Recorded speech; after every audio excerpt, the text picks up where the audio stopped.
In positive psychology, we adopt the saying, "Be careful what you think, because your thoughts become your words. Be careful what you say, because your words become your actions.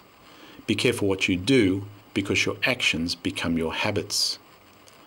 Your habits determine your character, and that is what determines your future." Positive psychology is the study of what makes life worth living. As a science, it tests hypotheses about what works to improve our lives. It uses the same research techniques as other areas of psychology. It's just the focus of what is studied that is different. Traditionally, psychology has been most concerned with what is going wrong for people and has attempted to find ways to make them less miserable. The goal of positive psychology is to make normal life more fulfilling. It focuses on people's strengths and asks, what is it that is going well in their lives?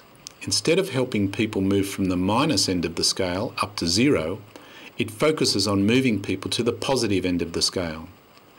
Positive psychology complements traditional psychology, but suggests that there should be as much focus on finding out how to use our strengths as on how to manage our weaknesses.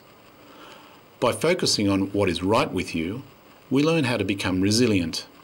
We move our focus from striving to getting more engaged with life, working out the meaning of our life, and ultimately having greater life satisfaction.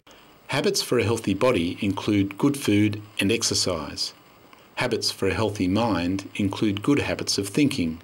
This includes engaging in realistic thinking, which is infused with a sense of optimism. Of course, some students experience more life challenges and may have less support than others.